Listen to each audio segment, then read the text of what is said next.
Okay, first of all, I am just like geeking out right now because I have Jeremy McDougle on here, and you are just the artist of all artists, Jeremy. And looking at your work and watching you and following you, and just the mere fact that you were a 2013 NAHA Newcomer Stylist of the Year, that just geeks me right out because I know that's always every hairdresser's dream to be a part of NAHA. So I want to hear a little bit about that today. Also, you were 2013 Redken's London Calling Color Rebel Contest award winner and 2017 Behind the Chairs Big Shot Haircut of the Year. I want to hear about those because that's just so exciting to be put completely on the map. And quite frankly, I'm not surprised at all, Jeremy, that you won that. But I also love the fact that you are Micah McDougall's brother, who I just absolutely adore Micah and his family and just everything that he's done. And the fact in your bio that you said you started as a janitor for him Yeah. in his school in Colorado. And Yeah. I thought that was so cool. Born and raised in San Diego, but you moved to Colorado and now you're in Salt Lake City, Utah, and you worked for two of my all-time favorite people, Sean Trulio and his beautiful wife as well. And I just think that's amazing with the Lunatic Fringe Artistic Salon team. In 2019, you decided to open your own salon. And I love the fact that it's called Prodigy Salon. If this was my B series podcast, because I have two different podcasts, one is the B series. If it was that podcast, I'd call it Be a Prodigy. And because you are a prodigy, and so how do people become you, Jeremy? I think is always the incredible question that I always want to ask people. Just how can people be you, right? And so I want to hear a little bit of your story, Jeremy. How did you even start in this industry, and why did you decide to even go into the industry? You start as a janitor, and you're like, hey, I think I might do this, and look at how incredible you are. Yeah, the story is such a funny thing. I actually swore I would never do hair. My like you said, my brother's involved in hair. My mom's involved in the school business. My uncle Dennis has also kind of had a big part in that. And so I was around hair a long time, but just out of kind of like a sort of ignorance, I was like, oh, like I'm a guy, I'm a dude, I have to do jobs, you know. And so I always worked some sort of like landscape or outdoor kind of thing, and I thought that's what you had to do. And I kind of thought, or that, or like the traditional way, you had to get out of high school, go to college, and then you would get the minivan and the golden retriever and all those things. And so I kind of tried that path. I started it. I checked a few of those boxes, but just never was like satisfied or never really was good at it. I'm not a good sit down classroom type learner. And I learned that pretty quickly, but kept trying to force that when I was younger, like 19, 20, you know, going to the junior college, barely passing my classes that I was taking, but also getting zero satisfaction from it was kind of felt like a bit of a hamster wheel, if you will. Um, and then yeah, then my brother and parents opened up the school in Colorado Springs, and I was out there, and I worked as the janitor. The things that I saw in the bathroom made me never want to do that for very long. Um, but yeah, I noticed that, and then I also noticed like people were having fun. I don't know if the majority of your audience is Paul Mitchell, but if not, you school in Paul Mitchell is a very interesting thing. At any given time, someone could break out in a dance party, or Yep. your locker gets attacked by heart attacks and telling you how great you are. All these different things that like traditional school doesn't really do. And so while I'm cleaning or sweeping, I was like, this is such a weird thing that people are having fun and enjoying it. And like not only that, but like the customers or the clients as well, right? Like people were leaving, clients were getting up and dancing, all these different things. And so it was such an interesting thing, you know, because I had access to it, but again, in my mind, I wasn't allowed to do hair, or just like because of whatever reasons I thought, you know. And so then one day I was just decided, I was like, I'm going to give it a try, and then I'll do it until I figure out what I want to do and get a real job. And I put that in quotations because it's something like you hear so often as a hairdresser, like, oh, you're just a hairdresser. You didn't do this, you didn't do that. And that's been one of my biggest most satisfying things is being just a hairdresser that enjoys life, creates a lifestyle that I want to, kind of at your own pace as well. That's always been one of the most attractive things, and the things that motivates me, or my why, why I really keep going. But yeah, so I decided to do hair, and it was crazy. It was the wildest experience. Because it seems so easy, and people, you look at people, girls do it by themselves, and it doesn't seem like it would be as hard as it is. But holy cow, the first doll head, and the amount of round brushes I got stuck in the hair, and like all that crazy stuff was so challenging. And I've never been challenged like that um, up until that point. There's different challenges, but like this was just such a different challenge, something I didn't know anything about. But again, like the one thing that I love about hairdressing is you're kind of able to create your level of success, just by your willingness to have how hard to work. I've never been the most talented person, most artistic person in a room. But I will say I will challenge most people to, I can usually work longer and harder than most people. Um, and that's really where, if I am any bit as successful, where it's come from. It's doing the little things over and over and over. And that's what I've loved about hairdressing. It's not some God-given talent. For some people, I think it is, but for the majority of people, it's the ones that put in the time, the hard work, the effort. And so yeah, so I decided to do that and go all in. And then about halfway through my school career, we had the opportunity to go to Vegas, and it was for Caper, which again, if you're Paul Mitchell School, you're familiar with that. If not, it's a great event that the students have the opportunity to learn, to earn their way through retail sales. And so I had the opportunity to go there, and it was again just an amazing experience. It kind of didn't feel like it was work or should be there, right?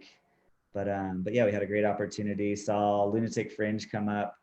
Two people in particular, three people, I guess, and Andrew Carruthers, Jake Thompson, and Michelle Bichet. She's Andrew's wife. Put on this amazing show, and it was just that right then and there that I was like, those are the guys I want to work with. That's the kind of artistic things that I like. It was very dark, very gothic-y, very, very cool. And so I decided to work for them. Went out there about halfway through my school career, and really told them I wanted to work with them. And Sean and Jake and Andrew kind of made that happen for me. So that's how I got into the first couple of years of school. And I don't know if I'm I rambling, so you love it. have to shut up, whatever. So good. Pull I your love favorite it. off I just think it's so funny when you said when you were the janitor and you saw things in the bathroom and you realized you didn't want to do that your whole life. And and I don't know what we do without our people that clean, but now I bet you are doing it. And I remember, because now you own your own salon. I remember when I was running my first school, and we had a lady that, in fact, we have some of our team members that are on here live right now, so they may even remember. But I remember a lady that she didn't wear a diaper, but she should have. And I was the only person that would actually take care of this lady. And I felt so bad for her. I didn't want to send her home. And so I did her perm. And so someone had to clean the seat, each time she moved from chair to chair, right? True story. And I thought, you know what? This is what you have to do as an owner. So let's fast forward super fast. Yeah. So I bet it's coming to fruition. Let's talk about being a salon owner and having to do it all. So is it what you expected it to be? And then I want to dive back. I want to go backwards and regress again, because I want to find out how you became such the prodigy that you are, because your work is insane. And so talk about why you became your own salon owner, and is it all cracked up what you thought it would be? Yeah, so I mean, the reason why I decided to go out on my own is because I just kind of felt like I needed to grow. I had such a great opportunity working with Lunatic, but I felt like I wanted to try something different. And I actually thought I was going to move back to San Diego. But after looking at the cost of things and having to start over, I was a little hesitant. And I also realized I have like the most amazing clientele right now. I've done hair for 10 years and probably had majority of them with the clients that I do for the last 5 to 10 years. You know, some of them we talk about how long it used to take me. So that's kind of why I wanted to. I didn't want to leave them. And I also always have loved teaching and learning. I feel like I do that a lot. So I undertook salon ownership with that mentality. I wanted to kind of help build younger stylists. And I felt like I had a little bit of a unique approach in creating that. And so, yeah, that was kind of the main motivation for that. I'm not necessarily like a huge business guy. I am in the sense because I have certain lifestyle things that I want to maintain. And then also, I love the idea of teaching that to other people too. I don't know if you're familiar, but there's like a DVD out that's called "I'm Not Just a Hairdresser." It's like Trevor Sorby, Yes, I love that. all those Mhm. guys. Yep. Um, and so that's kind of the mission that I undertook. I'm like, through education, I've been able to create a lifestyle, and I wanted to give that to other people. And so that's kind of the main reason why we did the salon. But with that, we have a team behind us. Like my brother does a lot of the business side of it. He's very much that guy. And then we have my uncle Dennis who kind of helps us create our systems. And there's a whole team behind the idea. I was just the one that thought like, hey, let's give it a whirl. And is it all it's cracked up to be? I'm not totally sure yet.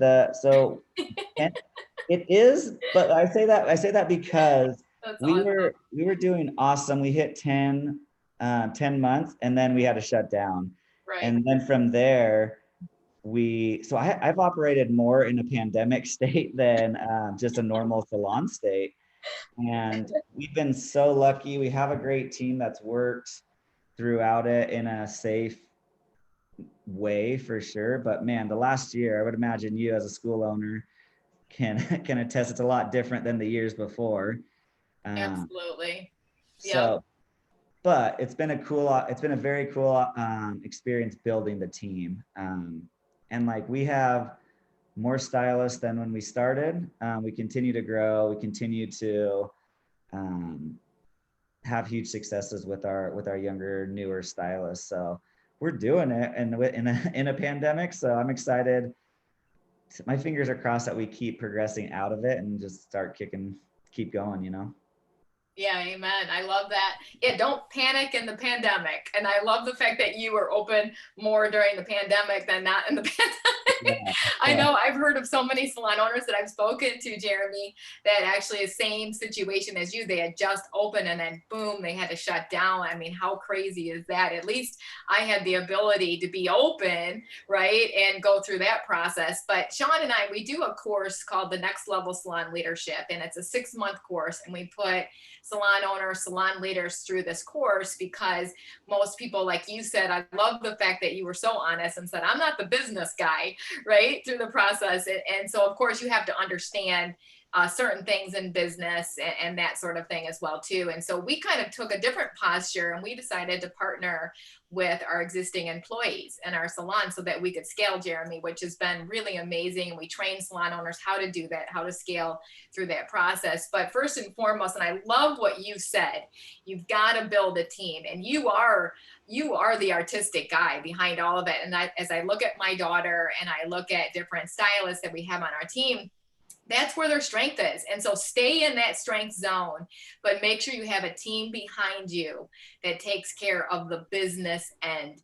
And so that's brilliant because a lot of hairdressers that we coach, Jeremy, don't have that team behind them. So first and foremost, why should they have this team? Let's talk about that a little bit deeper, and how can they find that team as well, and why is that so important as you start to build foundation? Because the first month that we spend, Jeremy, is an entire month just on foundation with our salon leaders through that whole process.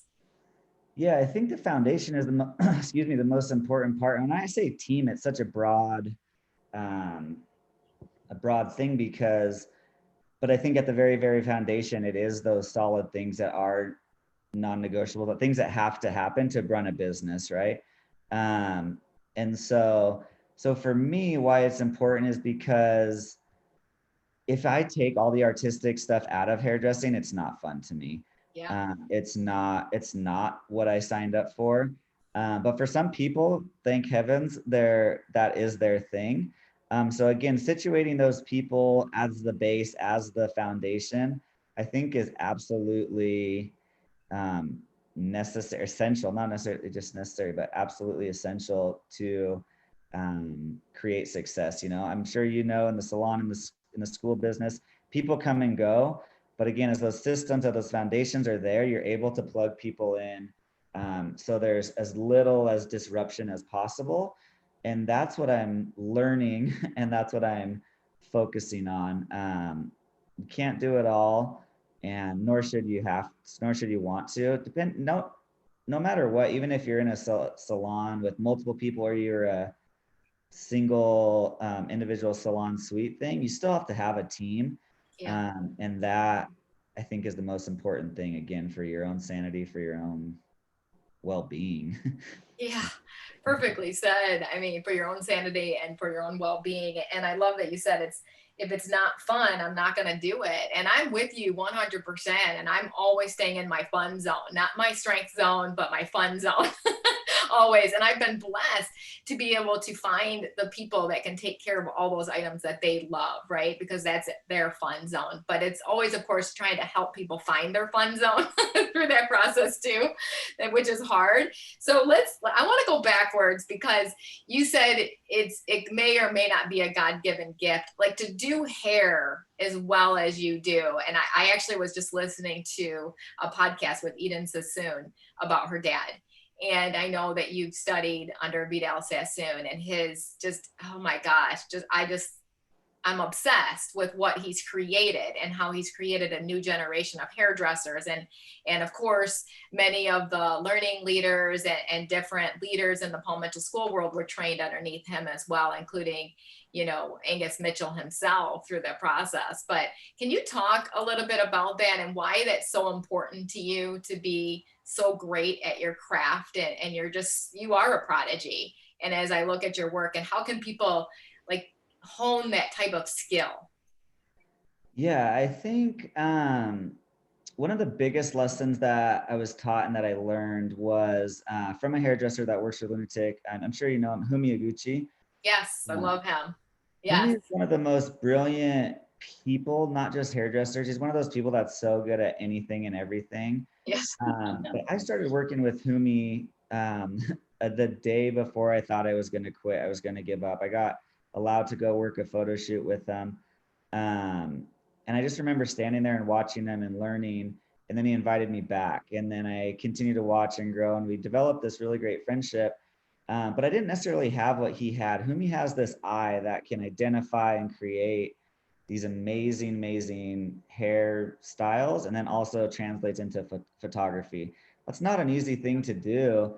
And so as I was asking and learning and trying to develop that, he helped me understand that how important that was and kind of taught me a way to create and develop my own eye.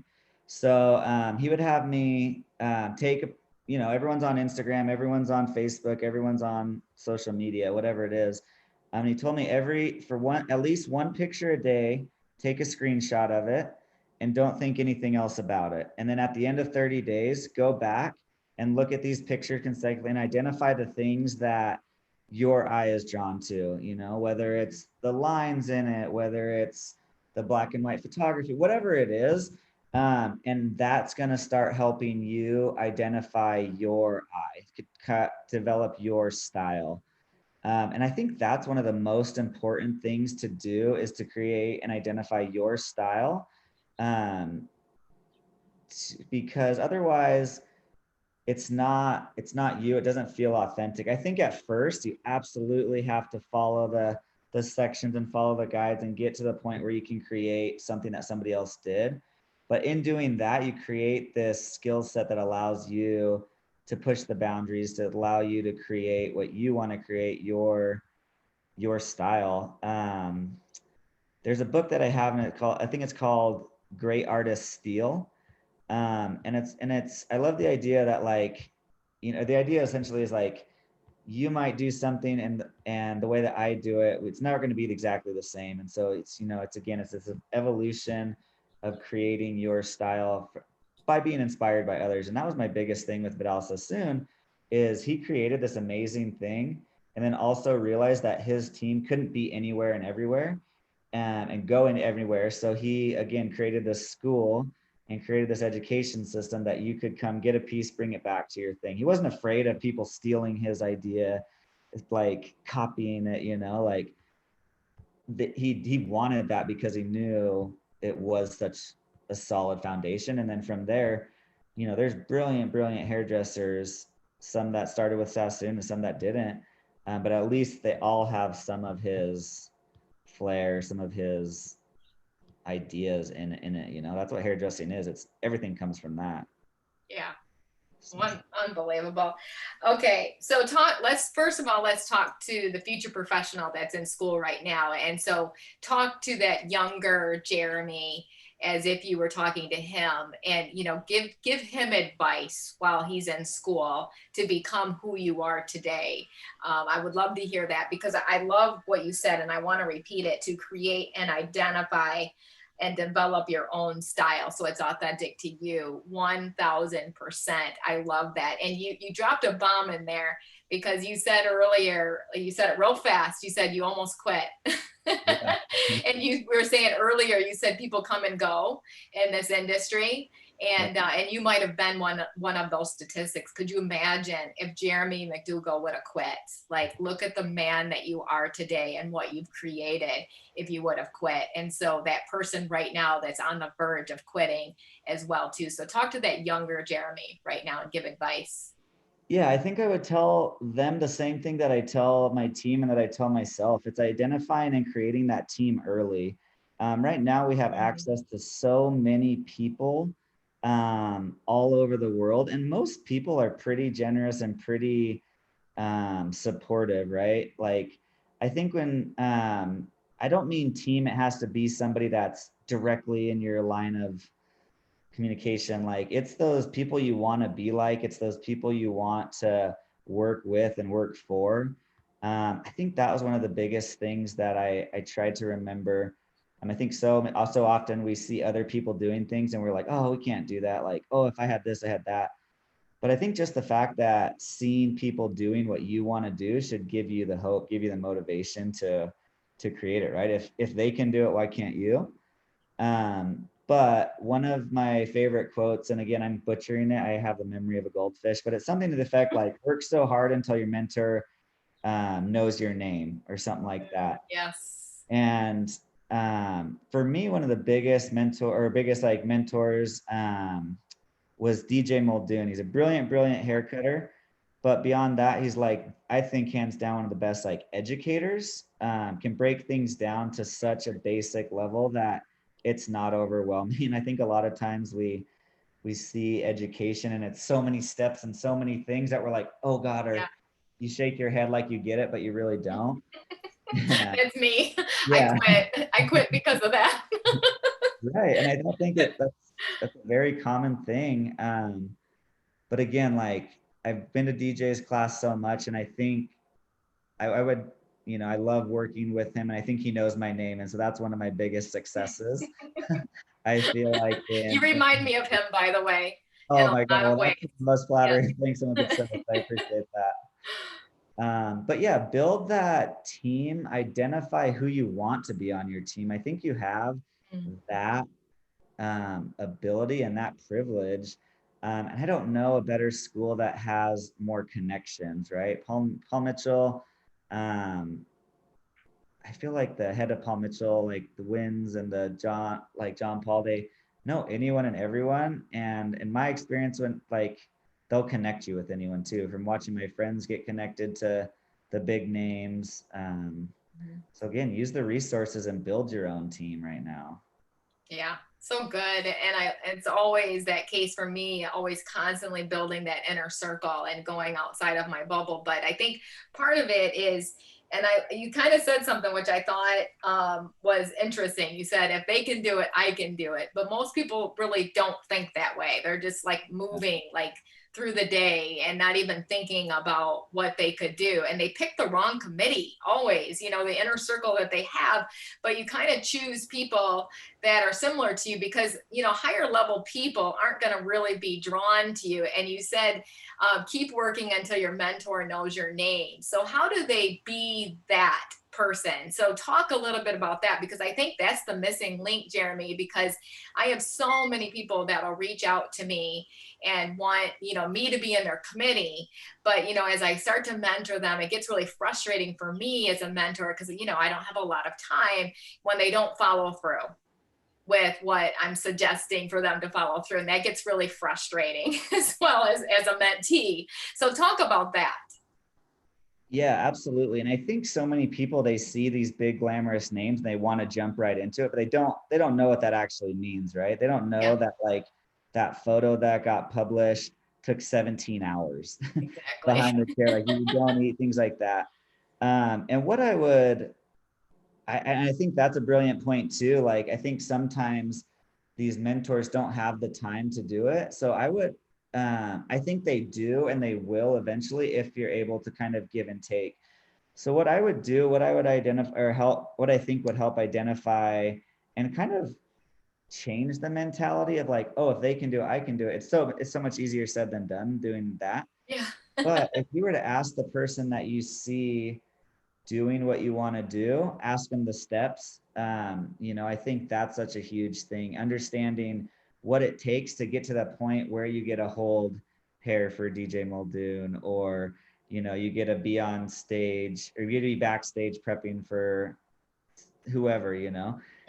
Go backwards a bit to find those people that are the assistants at that salon. Talk to them, ask them what they did. And again, I think that's creating the team that you want. If you just go straight to LeBron James and you get on that team, there's probably not going to be much of the excitement or the recognition that you want, right? Like, so if you see these people and you're able to build yourself up and follow these steps, I think that's really how you do it. And again, that's something that I'm trying to do a lot more now with the salon ownership aspect, like is connecting with other salons. I don't think it has to be this competition type thing.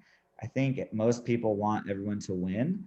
But I have like these two salons here. We have nothing, like we just are there to support and answer and ask questions. Um, and that's been a huge thing, again, adding them to my team. But again, I would just kind of go in reverse from the idol, the person you want to know your name, kind of turn it in reverse and find those people that did the smaller steps, right? It's kind of, if you're trying to eat an elephant all at one time, it's impossible, but you do it by like, you know what I'm saying? I don't know how to Yeah. say it. One bite at a time. How do you One eat bite an at a elephant? time. One bite at a time. That's so perfectly said, because I've said that so many times, because I have future professionals that want me to mentor them, but then I take them back right to their next level mentor, and that would be the learning leaders. And so I'll actually ask them. It's interesting, Jeremy, because I'll tell them, I want you to find out, how are you doing and how could you do better, and bring it back to me what they said. They will not follow through.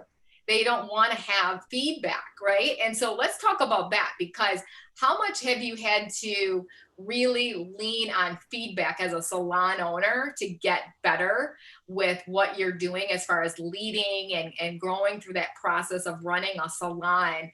Let's talk about some of maybe your screw ups through that process, and how you've like, okay, I have to step back and I need to get this feedback and be able to, grow my business. So talk to that fellow salon owner. And I agree with you, Jeremy, by the way, because winners want to help other people win too, true winners. And so that's why we asked you to be on this podcast. So thank you for being a part of this. So give advice on that portion, on being a feedback. I like to call it a feedback champ. My family makes fun of me. Yeah. Yeah, I think that's one of the most difficult and a bit humbling things as a leader. I think so many people think that you can't be wrong, you can't make mistakes. And I would imagine as a leader, you probably make the most mistakes. And if not the most, they're the most highlighted, right? Like you've got Yeah. so many people looking at you, Yep. and usually they're pointed out the most. Um, so it's interesting when you say like being willing to take feedback. It's something that I offer to a lot of our stylists and things like that. But then again, catch myself having to realize how important that is, that I take their feedback. Hairdressing has changed. I've only been in the industry for 10 years, but even in that short amount of time, it's changed. And the feedback that I'm getting, the feedback that I'm learning, that I'm trying to adapt to is what people want, how to get that to them, and in a way that makes it worthwhile for them, right? There's so many challenges, so many different, not even challenges, but different ways and ideas of how to do salon, how to do hairdressing now. Um, and so you have to adapt. It's so different.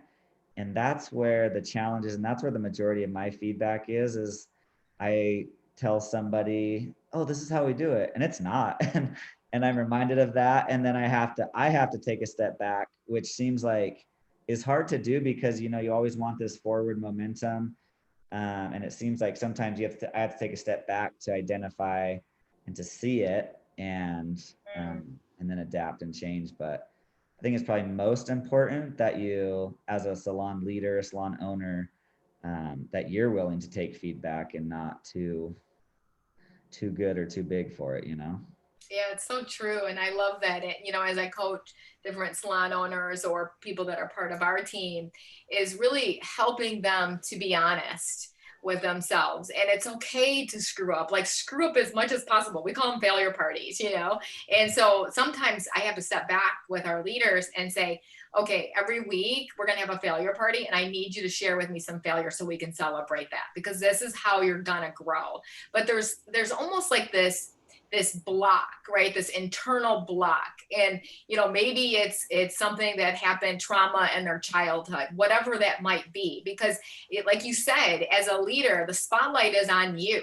So the spotlight's on you from the time that you were born till where you are now. It's going to highlight every imperfection from the day that you were born till now. And that's what happens as a leader, and especially a top level leader like yourself, Jeremy, as the owner. And so talk a little bit about that, because how do you elicit to be super, super honest? Like, okay, I've got some blind spots here. I realize it. I need somebody to point those out to me, and I'm ready to go to work on them. I'm going to do whatever it takes to work on those blind spots. How have you navigated that yourself?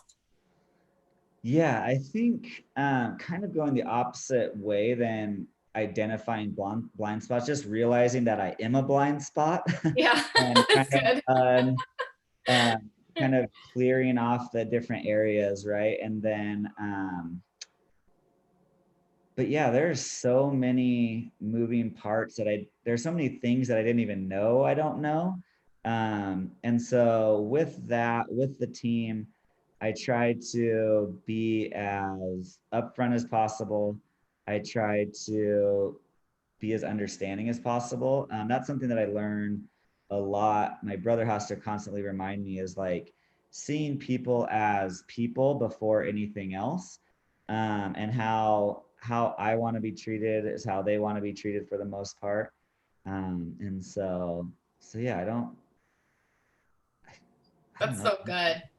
That I think is a blind spot of every leader. And I've struggled with that as well. And as I look back, just repeating that phrase, people are more important than the task. People are more, and so I know, like, one of the biggest challenges for me as a leader, and I bet it is for you too, that you see something so much bigger and greater in people than they see in themselves, but they're not at that point of what you said earlier. If I can do it, if you can do it, I can do it. Most people aren't at that point. They're like, oh, heck no, Jeremy, like, you're a god when it comes to hair, and I'm not going to be anywhere close to you. They have all these fear, monsters in their head, through that process.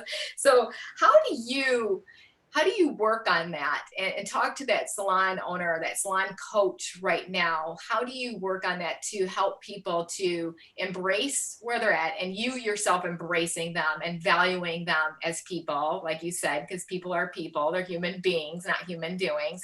How do you do that and navigate that as you coach them to that level that you actually see them at? Yeah, I think for me, it's something that I'm constantly reminded of. And my brother is really great at reminding me of this, kind of my own experience and then this experience that I have with the staff. When I first started doing hair, I didn't talk. Again, I can work hard. And so I'd always keep moving, always keep busy, but I didn't know how to talk to people. And so that when I would have a conversation with someone, that was a victory. A lot of times I went right past it, and I didn't think of it, but it was when I stopped, took a look back, and realized that there's a great book called Face the Fear and Do It Anyways. And it talks Mm, about how you'll have this fear. If you do it, you're going to have the anxiety, you're going to have the same anxiety, you're going to have the same fear, but eventually you do it over and over and over and it dissolves. Or you don't do it and you always feel that anxiety. And so that's kind of where it was for me. And like my biggest victories were selling a product. My biggest victories were having a conversation for more than 2 seconds, all these little things. And when I take a step back, because I have a pretty young, we have a pretty broad, we have, people that just graduated up to people that have been doing hair. We have 11 stylists that have been doing hair for like 11 years. And just seeing and trying to understand what their victories might be. The fact that they sold a product this week might be something that's been keeping them up for so long, because it kept me up for so long when I was first starting. Whether they cut a bob that was like perfect for them, all these little victories. I tend to try to see a big picture and want them to see the big picture, to be the big picture. And that's probably been one of my biggest faults, is defining their big picture and trying to force it into my big picture. And that's been my biggest fault so far, like my biggest stumbling block. Oh, it's all of ours because leaders see more and more and more before their Yeah. people. That's why you're in the leadership position that you're in, and that's why you chose it, through that process. So I love where you're going with this, and I want to talk about this because Sean and I, in this course that we're training in, of course, you never graduate completely from it because there's always areas you need to work on. So the first month is foundation, the second month is on leadership, and the third month is on communication. But I want to combine leadership and communication with you, Jeremy, because I think as we grow ourselves as leaders, and I want to talk about how you grow yourself as a leader, but B, I also want to talk about how do you communicate with your team. Like let's talk about practical tips that you have with your team. Do you do one-on-ones? Do you have set meetings? Like what does that really look like? And walk us through that process so the salon owner that's listening right now can garner some ideas. Yeah, so we do have set things. So once a month, the beginning of every month, first Tuesday of every month, we have our monthly meeting. We go over kind of victories, successes, housekeeping, all those different things. Um, just to kind of keep everyone's finger on the pulse, to kind of have an idea as we're doing as a team. And then we do one-to-ones. We have a manager that kind of does the majority of those. I tend to step in and help with those when I have time, or if there's something bigger, if there's something more pressing or more serious. And I don't mean more serious like job threatening or anything like that, but I try very, very hard to kind of field the underdog in the salon, the ones that let a hair that if we had a redo that affects them, right? Like just kind of make sure that they know that's not a job ending thing, just like Mhm. making sure that they know that they're supported. And then also from there, I try to take it to the next level to understanding how I can help them, right? I don't think anyone intentionally messes up a haircut. I don't think anyone intentionally does something wrong. Um, And so if we can identify that thing where the disconnect is, I like to kind of be in control of that and kind of direct that. Yeah. As well as that, we educate every Tuesday morning at our salon, and that's open to everyone. It's not just for assistants or support. It's something that we want to try to create a standard that if I'm gone, Susie Q can do my client's hair and not feel many disruption from that. So Yeah. we focus on that. Um, Amazing. So every Tuesday every is Tuesday. education days. I Mhm. love that. Yeah, that's the same thing that we do in our salons as well. Obviously, you're an incredible leader. You have 11 stylists. I think one of the biggest challenges that the salon owners are having even today, as we keep hearing, there's a labor shortage, across the country, right? We keep hearing this message, right? How have you been able to build 11 stylists? How do you grow your leadership personally through that process? And what's your hiring plan? What's your hiring process that you have in your salon? Yeah, it's a challenging thing because not only do we need or people, but we also have to have licensed people, right? Mm-hmm. So I think it's almost like a double challenge. But how we've been doing it is the majority of our team right now is like we're a referral based team actually. So two of the Cool. girls they've been best friends since seventh grade. The other ones, there's another one that has went to the same school and reached out to her and connected that way. Um, a couple of the other twos worked together a long time ago. So it's really this, I guess it is kind of a referral based team, which I don't Mm-hmm. think was the plan. But I think it's something kind of a testament that what we're doing, we are trying to create an environment that's healthy and other people promote. Um, Oh, that's good. yeah. I love that. And I agree. I think once you create that healthy environment, people will always want to navigate. And it's interesting because I talk a lot, Jeremy, about why is it that Starbucks and Chick-fil-A, I always use them as an example because I'm close near them, especially in the state of Florida. I shop at both of them. I'm at them every day, right, when I'm in Florida. And so, but they have like a waiting list of people that want to work for them. I probably couldn't even get a job if I tried to. And yet we as hairstylists and hair salons don't have that waiting list, right? And so you're right, you have to create that healthy environment. Interesting you should say that, because the course that we teach is called the 5 strategies of a healthy business.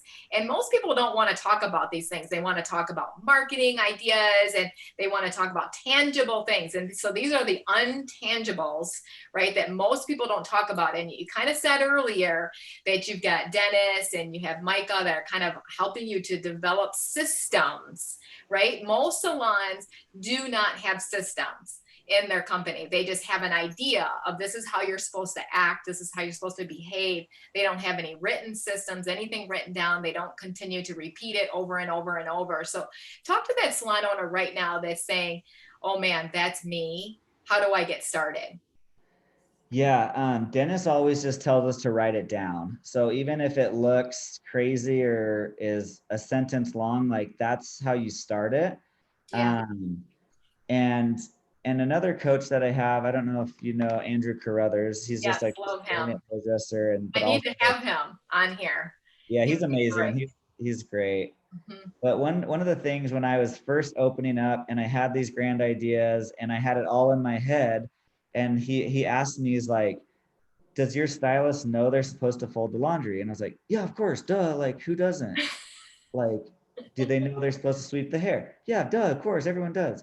And they don't. Like, and No. so Mhm. with your systems, with writing it down, just making it as crystal clear as you can is going to be the most important thing that you can do for yourself, but also for your team. Um, it's such an important part in coaching.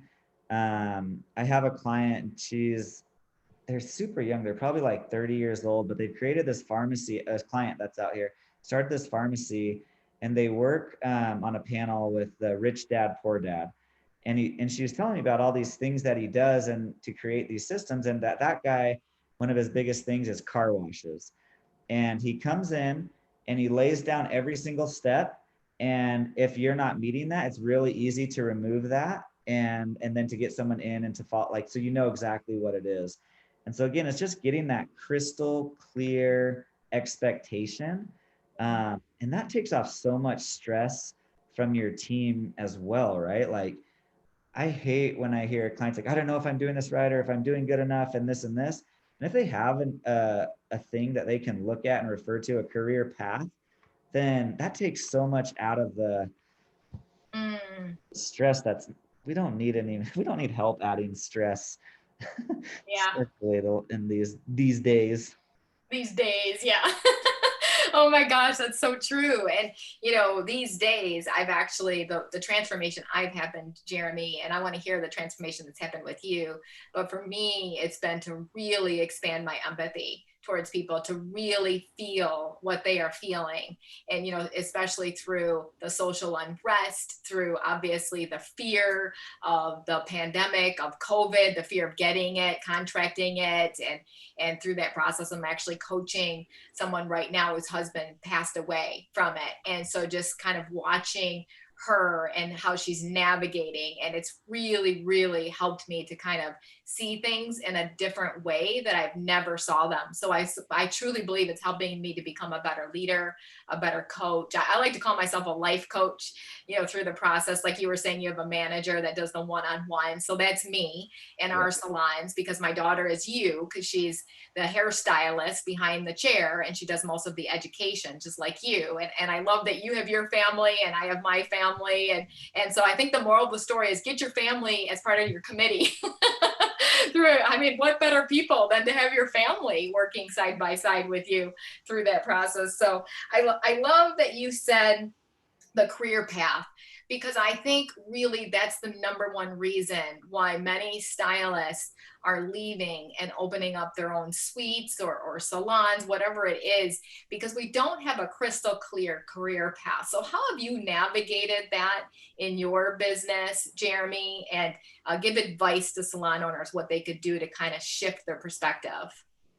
Yeah, I'm gonna be completely honest with you. This is something that we're working on implementing into the Mm-hmm. Salt Lake Salon. Colorado Springs, we have a sister salon out in Colorado Springs, and they have it all written down. They have this amazing thing going on. And so when we first opened, it was just kind of that mentality, like, we know what we're doing, we'll make it work, we'll talk about it. And then people, it wasn't enough, like, to just have that. And so that's where we're starting, we're implementing that, and we're doing it slowly. But again, it's just giving people an idea of where they fit in, why they should be at, or why they would want to be at a salon, Yeah, rather than doing it themselves, things like that. So again, we're crystallizing it as yeah, we speak. It's one of those things too that's evolving, um, because the stylus has evolved. The stylus has changed over the last 10 years as well, yeah, and of so course. we're doing that. We're implementing it in the one bite at a time type thing. Yeah, for sure. And I'd love to kind of hear your opinion. So, talk to that stylist right now, first of all, that's ready to quit the team based salon atmosphere and wanting to go in their own salon suite, or maybe they want to open up their own salon.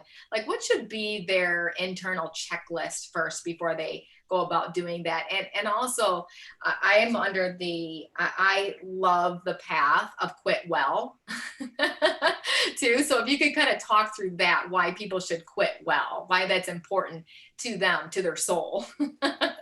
Yeah. Sorry. What do you mean exactly on quit well? Yes, quit well, like how you quit so well and to start your own company. Uh, And so, like, just really, you add so much value to your leaders. Whereas most people, what they do, Jeremy, is they'll text quit and you find out later, for us, when I had two salon walkouts, and I really actually didn't feel bad for myself. I felt really more bad for them. Is that a word? More bad for their soul, right? Because if they would have just came to me and explained to me, like, let me bless you on your way, right? And so talk to that person right now that's ready to quit, and how could they quit well, if you will, or be blessed by their leader. And I know that you were, through the process. So talk to that person and give advice. Yeah, I think again, understanding your why, just getting crystal clear on your why is going to be the most Yeah. important thing you can do. Career wise, relationship wise, anything in your life. That's been something that I've had to remind myself and again, kind of anchor in when I do decide to do something hard or challenging. Yeah. And for most people, leaving a salon is just that, right? Like you spend a lot of time with them. You have the fear of losing clients. But I think again, creating the idea that you are on a team and at certain times you can outgrow a team, I don't think that's a bad thing. I have so Right. many friends that are super successful, suite owners, things like that. And one thing that I've tried to do is keep relationships with them. And again, I think that's kind of what you're talking about, if I understand Yeah. correctly, like quitting well. I think as a whole, the hair industry, the better we are, the more elevated we are, the more united we are, like the Yeah. more successful we all can Mhm. be. Um, and so I have a couple stylists that have left for various reasons, and we still have a great relationship with them. Some of them come when they one of them moved when she's back in town. She comes back and works. Like there's no ill feeling, there's no um, disregard. I would love to have somebody come back or if they left to be like, hey, you gave me the opportunity to learn and to grow. And I appreciate that so much. And, to use that as um, just to have a resource as you go out and do your own thing. I am very new to the salon ownership thing. So maybe I'll sing a different tune when it is just me in there.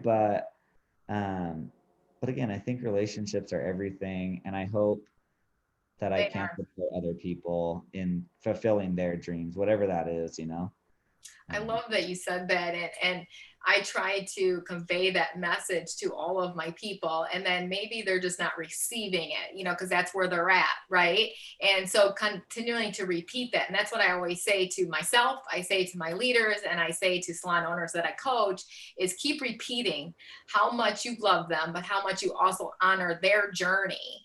And hopefully it'll be with you, but let me bless you if it's not. Like just come to me, have a conversation. Please don't text quit.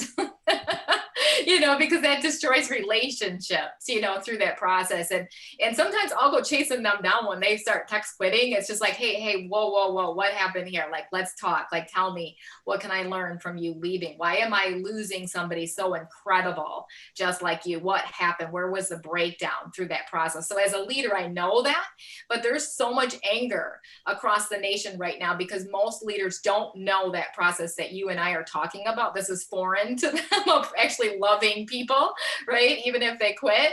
And so kind of talk to that salon owner, how can they grow their own leadership to be in that mindset? Because you have such a really strong positive mindset through that process. So talk to that salon leader right now, how they can become that prodigy that Jeremy is to be excellent. yeah, I would just say, I think you kind of have to take the emotion out of it, which is a hard thing to do in our business. I would say that's the majority of our work requires It quite a bit of is. emotion. Mm-hmm. Um, but again, if you can set that aside or keep the emotion, I guess, and look at the opportunities that they're seeking and seeing, almost kind of looking at where you might have fallen short. I think that's a cool thing you said, hunting them down, asking what happened, Yeah. um, is probably an uncomfortable thing, and it makes you focus on what you're doing and what you did. And I think being willing to do that, and if you can keep that relationship, I think that person would respect you And in turn, they're still affecting your salon in a positive way as you're able to adjust that for the next Yeah. stylist that comes in, you know? Yeah, unfortunately, that may be the only way that they're ever going to point out a blind spot because they don't have the what's the word, the leadership ability to lead their leader. Totally. And so, yeah, so talk to that next leader. Okay, so the next salon leader, that second in command person, so to speak, or third in command, or fourth or fifth. How can they lead? What advice would you give? Now that you're a leader, now a new leader, what advice would you give to people to lead you well? And what would that look like? And what should that look like? Yeah, I think what that would look like is going to be so unique and so different for each person you're trying to lead. And I Mm-hmm. think the more you're able to identify those differences, the more impactful you'll be. It's something that the five love languages is such an interesting concept to me. And I think it's such a challenging thing. Language has always been a difficult thing for me. I'm not very good with English even. And then when I try to learn something else, it doesn't work. And especially love languages, that's the Yep. probably the hardest. But I think understanding, again, going back to realizing what the people are, who the person is that you're coaching, and realizing it's not a one size fit all. Hairdressers are the craziest, most different, wild group of people, Yeah. um, but one of the most unique and cool and interesting as well. Um, and so again, identifying, getting as crystal clear on who you're dealing with, what language they're speaking, and how to speak that, I think is a huge Oh, gonna good. thing. Yeah, I know the people that have led me well as a leader of my companies, the ones that have come to me and just they want to know my heart. Tina, what's your dreams and goals? Like, where do you see this business going? And so that they can come of a place of understanding. And well, what do you think about this? Just asking those powerful questions. Tina, what if we do it this way? What do you think?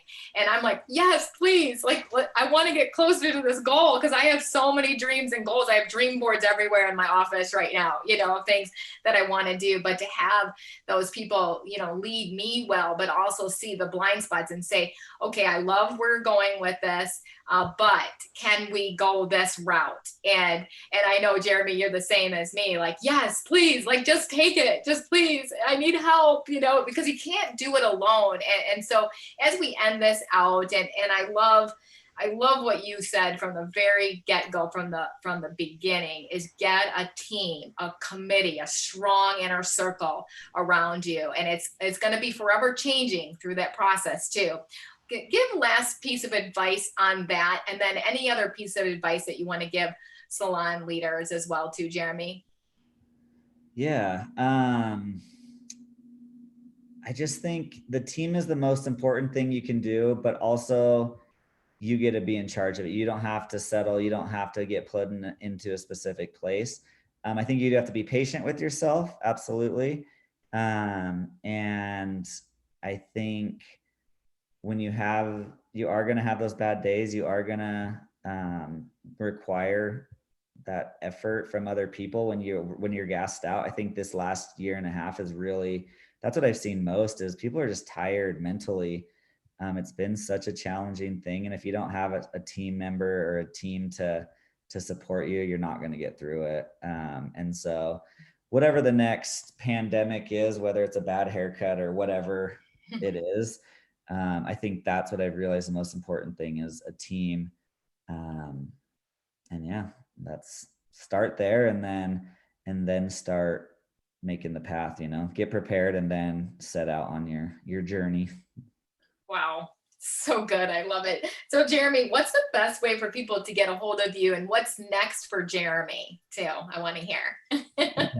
Yeah, I mean, my probably the best way to connect with me would be through Instagram.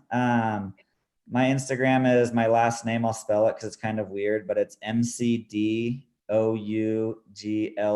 and then the number 86. I'm not the most active at like posting pictures and stuff, but I will respond to anything. And I love connecting with people. So if there is anyone that I'd love to chat, that's great.